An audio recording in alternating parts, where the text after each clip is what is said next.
Hello everyone, welcome to my channel. I am Shagun. तो आज हम chapter 3 algebra of matrix class 12 mathematics elements book की introduction करेंगे, exercise 3.1 की। ये एलिमेंट बुक की इंट्रोडक्शन है जो एक्सरसाइज से पहले है, 3.1 एक्सरसाइज से पहले है एलिमेंट बुक में। So let's start. अब सबसे पहले आता है हमारे पास मैट्रिसेस। अब ये मैट्रिसेस होती क्या है? आप एज्यूम करो कि आपके जो रेहान है उसके पास 8 बुक्स हैं और 5 पेन है। जो ऋषभ है उसके पास 6 बुक्स हैं और 7 पेन है। और जो रितिका है उसके पास 7 बुक और 10 पेन है। अब इसे हम एक टेबल की फॉर्म में अरेंज करेंगे। अब ये कैसे हम टेबल की फॉर्म में इसको अरेंज करेंगे? हम सबसे पहले ऊपर लिखेंगे कि बुक्स लिखेंगे, एक साइड पेन लिखेंगे। और हम एक साइड लिखेंगे कि नेम लिखेंगे रेहान, ऋषभ और रितिका का। अब जो रेहान है उसके पास कितने बुक्स हैं? 8, तो हमने 8 यहाँ लिखा। अब रेहान है उसके पास पेन कितने हैं? 5, तो पेन हमने यहाँ लिखे। ऐसे जो ऋषभ है उसके पास कितनी बुक्स हैं और पेन है वो हम यहाँ लिखेंगे। ऐसे रितिका के पास कितनी बुक्स और कितने पेन हैं वो हम इसके नेक्स्ट में लिखेंगे। अब ये तो हमने इसमें इसको टेबल की फॉर्म में लिख लिया। अब ये टेबल की फॉर्म में हमने इसे लिखा। अब ये क्या क्या चीज़ें होती हैं कि जैसे कि ये वाली रो को हम क्या कहते हैं, इस वाली रो को हम क्या कहते हैं, वो हम आगे देखते हैं। अब जो ये जो 8, 6, 4 है, मीन्स जो ऐसे जा रहे हैं, ये है फर्स्ट कॉलम। इसे हम जो ऊपर से नीचे जाते हैं उसे हम बोलते हैं कॉलम। ऐसे ही ये दूसरे वाली लाइन है, ये ऊपर से नीचे जा रही है, ये है सेकंड कॉलम। अब हम देखते हैं रोज़ को हम देखते हैं जो राइट टू लेफ़्ट जाती हैं। ये जो लेफ़्ट टू राइट जाती हैं वो होती हैं रोज़। ये है फर्स्ट रो जो जा रही है, ये सेकंड रो है जो लेफ़्ट टू राइट जा रही है, और ये थर्ड रो है जो लेफ़्ट टू राइट जा रही है। अब यहाँ पे ये कॉलम कितने हुए? 2 कॉलम है। और रोज़ कितनी हुई? 1, 2, 3 रोज़ हैं। अब ये पूरी ये स्क्वायर हमने इसमें ये हमने रेक्टेंगल बना दिया इसके साइड में। तो फिर ये क्या बन गई हमारी? ये बन गई हमारी मैट्रिक्स। ये वाली टर्म जो है ये है हमारे पास, ये मैट्रिक्स है। अब इस मैट्रिक्स में 3 रोज़ है और 2 कॉलम्स है। जो हॉरिजॉन्टल लाइंस होते हैं उन्हें हम बोलते हैं रोज़, मीन्स दिस लाइंस आर रोज़। और जो वर्टिकल लाइंस होते हैं जो ऊपर से नीचे जा रही होते हैं वो होती हैं कॉलम। अब हम देखते हैं कि ऑर्डर ऑफ अ मैट्रिक्स। अब मैट्रिक्स का ऑर्डर क्या होता है? अब ये जो हमारे पास कोई मैट्रिक्स है उसके पास m रोज़ होती हैं और n कॉलम्स होते हैं। मीन्स हमारा जैसे कि 2 होगी रोज़, 3 होगी, 4 होगी, ऐसे ही सो ऑन कि बहुत सारी भी हो सकती हैं। ऐसे ही कॉलम्स हो गए 10, 20, 30, जितने में 2, 3, 4, ये हमारे पास कॉलम्स आ गए। मीन्स ये डिफाइन नहीं है कि बस एक ही नंबर हमने अल्फ़ाबेट ले लिया कि इतनी रोज़ होती है, इतने कॉलम्स होते हैं, चाहे 1 हो, 2 हो, 3 हो, वो एम से रिप्रेजेंट करता है। इस मैट्रिक को हम बोलते हैं matrix of order pair m×n। मतलब अगर m1 होगा, n2 होगा तो ये हो जाएगी ऑर्डर पेयर 1×2 की मैट्रिक्स। अब A आता है हमारे पास, ये कोई मैट्रिक्स है। अब ये A, अब हम इस मैट्रिक्स को कैसे रिप्रेजेंट करते हैं? हम लिखते हैं A i j। अब ये i j क्या है? i होता है रो के लिए यूज़ होता है और जो j है वो कॉलम के लिए। मतलब कौन सी रो है? अगर 1 रो है तो i की जगह 1 आएगा। अगर कॉलम कौन सा है? 1 कॉलम है तो i की जगह 1, j की जगह 1 आएगा। ऐसे अगर 1 रो है, 2 कॉलम है तो j की जगह पे 2 आ जाएगा और जो i है उसकी जगह पे 1 रहेगा। और यहाँ पे हम लास्ट में लिखते हैं इसका ऑर्डर पेयर। किसका ऑर्डर पेयर क्या है? m×n। अब देखो यहाँ पे आपके पास i तो बहुत सारे हो सकते हैं, j भी कुछ भी हो सकता है, कोई नंबर हो सकता है। अब देखो कि हम किसी भी मैट्रिक्स को कैसे लिखते हैं। अब A है हमारे पास A11, मतलब यहाँ पे जो रो है वो भी 1 है, जो कॉलम है वो भी 1 है। अब ये ऐसे वाली क्या आती है हमारे पास? ये सारी रोज़ थी, मतलब यहाँ पे जो I है वो सब में सेम रहेगा क्योंकि यहाँ पे रो 1 है। अब कॉलम इन सब में चेंज हो रहा है, मतलब ये 2 बन रहा है, ये 3। अब यहाँ पे J, अब J हमने किसके लिए यूज़ किया था?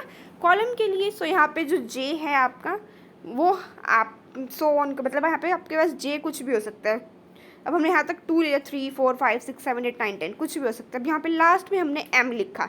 क्यों लिखा? क्योंकि सबसे लास्ट वाला है, जो सबसे लास्ट कॉलम होगा ना इसका मैट्रिक्स का, वो है एम। ऐसे ही नीचे वाली साइड देखो, अब ये हमने यहाँ पे एम क्यों लिखा? क्योंकि जो सबसे लास्ट वाली रो होगी ना इस मैट्रिक्स की, वो एम होगी, इस वजह से हमने यहाँ पे एम लिखा। अब जो ये आई है वो हमें बताता है कि कौन सी रो है, नंबर ऑफ रो बताता है हमें। जो जे है वो नंबर ऑफ कॉलम बताता है, और जो एन एम होते हैं ना वो हमें टोटल नंबर बताते हैं, कितनी रोज है इसमें और कितने कॉलम्स हैं। जो आई होता है वो एक स्पेसिफिक बताता है, मतलब सिर्फ एक, कि यहाँ पे जो जे है उसकी वैल्यू क्या है। जैसे यहाँ पे जो जे है उसकी वैल्यू 2 है, तो ये जेथ बताता है हमें। ऐसे ही जो आई है वो आइथ बताता है, मीन्स यहाँ पे जो आई है उसकी क्या वैल्यू है, मतलब यहाँ पे 2 है, इसलिए हमें वो ये बताता है। और जो एम एन है वो हमें टोटल बताते हैं, कितने हम यहाँ पे रोज हैं और कितनी कॉलम्स हैं। अब बात आती है टाइप ऑफ मैट्रिक्स। अब जो इसकी टाइप होती है मैट्रिक्स की, वो उसके नाम पे ही डिपेंड होती है। अगर मतलब हम उसका नाम देख लेना कि यहाँ पे ये लिखा हुआ है, हम उसके अकॉर्डिंगली हमें पता लग जाता है कि कौन सी कि इस मैट्रिक्स में क्या है, कि हम कैसे बताते हैं कि ये मैट्रिक्स ये वाली है। जैसे कि सबसे पहले होती है रो मैट्रिक्स। अब रो कौन सी होती है हमने इसमें पढ़ा था, लेफ्ट टू राइट जाती हैं जो। अब ये देखो इन दोनों मैट्रिक्स में हम लेफ्ट टू राइट ही जा रहे हैं, कोई अप टू डाउन या फिर डाउन टू अप तो नहीं जा रहे ना। अब तो ये होती है हमारे पास रो मैट्रिक्स। अब रो मैट्रिक्स कौन सी हुई? जिनमें सिर्फ और सिर्फ रो होती हैं, मीन्स ऐसे वाली 1 5 6 0 3। अब कॉलम मैट्रिक्स कौन सी होती हैं? कॉलम मैट्रिक्स वो होती हैं जिसमें हमारे पास सिर्फ कॉलम होते हैं, मीन्स यहाँ पे हम अप टू डाउन जाते हैं। जैसे यहाँ पे अब ये मैटर नहीं करता कि 2 कॉलम्स हो, 3 हो, 4 हो, 5 हो, इसमें सिर्फ हमारे पास कॉलम्स होते हैं। देखो 1 1 1, ये होगी हमारे पास कॉलम मैट्रिक्स, जिसमें हम अप टू डाउन जाते हैं। जो रो मैट्रिक्स होती है उसमें हम जाते हैं लेफ्ट टू राइट।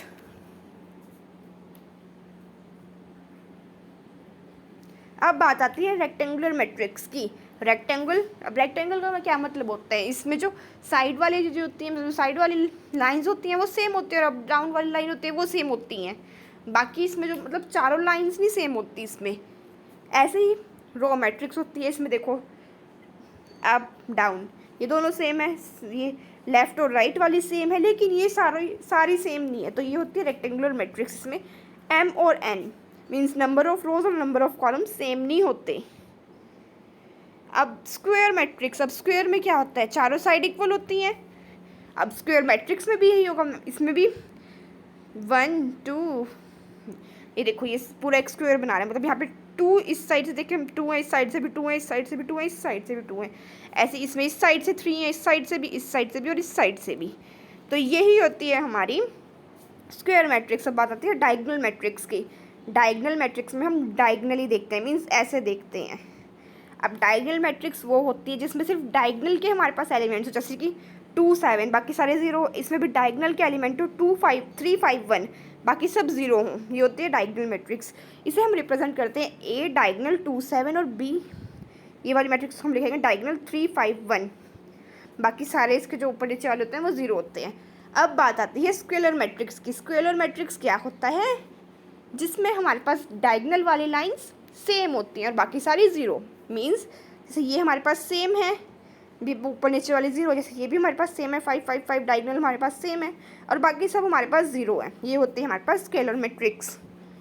और इसे हम लिखते हैं डायगोनल 3 3, मीन्स दिस वन, और ये बन जाएगी हमारे पास 3 0 0 3। ये हो गया हमारे पास स्केलर मैट्रिक्स। अब आती है यूनिट मैट्रिक्स और आइडेंटिटी मैट्रिक्स। अब आइडेंटिटी और यूनिट का क्या मतलब होता है? 1। अब ऐसी मैट्रिक्स जिसमें डायगोनल 1 हो और बाकी सारा कुछ 0 हो। I1 मीन्स सिर्फ 1 हो खाली। I2 2 डायगोनल बन रहे हो हमारे पास, मतलब 2 एलिमेंट बन रहे हो डायगोनल में, जैसे कि ये बन रहे हैं 1 1 और ऊपर नीचे वाला 0। अब I3 मतलब डायगोनल में 3 एलिमेंट्स हो और बाकी ऊपर नीचे 0 हो। अब बात आती है ट्राइंगल मैट्रिक्स की। अब ये ट्राइंगल मैट्रिक्स वो दो पार्ट्स में होती है, एक तो अपर ट्राइंगल मैट्रिक्स होती है और एक लोअर ट्राइंगल मैट्रिक्स होती है। अब ये अपर ट्राइंगल मैट्रिक्स क्या होती है, जिसमें ट्राइंगल ऊपर की साइड बनता है और जो ये नीचे वाले होते हैं ये ज़ीरो होते हैं। और लोअर ट्राइंगल मैट्रिक्स जिसमें ट्राइंगल ऊपर की नीचे की साइड बनते हैं और जो ऊपर होते हैं ये ज़ीरोज़ होती हैं।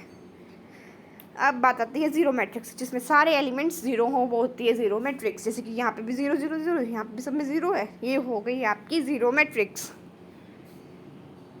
अब बारी आती है कंपेरेबल मैट्रिक्स, जिन्हें हम कंपेयर कर सकें, मींस जिनके जो ऑर्डर पेयर हैं वो सेम हो, उन्हें ही हम कंपेयर कर सकते हैं और उसी मैट्रिक्स को हम बोलते हैं कंपेरेबल मैट्रिक्स। जैसे कि इन दोनों में 2 × 3 ऑर्डर पेयर हैं। अब ये ऑर्डर पेयर हम कैसे निकालते हैं, अभी ऑर्डर पेयर हम देखते हैं कि इसमें नंबर ऑफ़ रोज़ कितनी है, 2। जितनी भी नंबर ऑफ़ रोज़ होती है वो हम पहले लिखते हैं। अब नंबर ऑफ़ कॉलम्स कितने हैं, 1 2 3, 3 नंबर ऑफ़ कॉलम्स है, मीन्स जो नंबर ऑफ़ कॉलम्स है वो हम पीछे लिखते हैं 2 × 3, तो ये बन गया हमारे पास ऑर्डर पेयर। अब बारी आती है इक्वालिटी मैट्रिक्स की, सेम ऑर्डर पेयर। सबसे पहली बात तो इसमें ये होती है कि इसमें जो इक्वालिटी मैट्रिक्स है ना, उसमें जो ऑर्डर पेयर होंगे वो सेम होंगे। अब दूसरी बात, जो पोजीशन होगी किसी दो मैट्रिक्स की वो इक्वल होगी। मींस जैसे कि यहाँ पे कोई अगर फर्स्ट में है यहाँ पे, तो ये जो ए होगा ना दूसरी वाली का, वो भी 3 ही होगा। जैसे यहाँ पे अगर 7 है तो ये भी 7 है, यहाँ पे 8 है थर्ड नंबर पे, तो यहाँ पे भी 8 ही होगा, मतलब बी की वैल्यू 8 आएगी। जैसे यहाँ पे 2 है तो यहाँ पे भी 2 है, यहाँ पे 1 है तो यहाँ पे भी 1 है। अब जो सी 0 है और यहाँ पे सी है तो मतलब सी की वैल्यू 0 आएगी। ऐसी मैट्रिक्स होती है हमारे पास इक्वालिटी मैट्रिक्स। सो अब नेक्स्ट वीडियो में हम करेंगे इसकी जो ये एक्सरसाइज है वो कंप्लीट करेंगे। हम 3.1 एक्सरसाइज करेंगे। अभी हमने इंट्रोडक्शन पढ़ ली है सारी, अब इसी इंट्रोडक्शन को यूज़ करके हम आगे की एक्सरसाइज कंप्लीट करेंगे। सो आप ये सारा कुछ याद कर लो पहले कि कौन से कितने टाइप की मैट्रिक्स होती हैं और वो उनका क्या क्या मतलब होता है। अब आपको इसमें ऐसे ही क्वेश्चन आते हैं कि आपके पास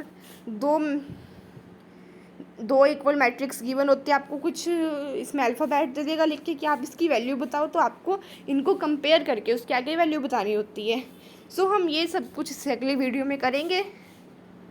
हम पूरी एक्सरसाइज कंप्लीट करेंगे अगली वीडियो में, एक्सरसाइज 3.1। और अगर आपको इससे रिलेटेड, इस एक्सरसाइज की इंट्रोडक्शन से रिलेटेड कोई भी डाउट है तो आप कमेंट सेक्शन में लिख के बता दो। Thank you.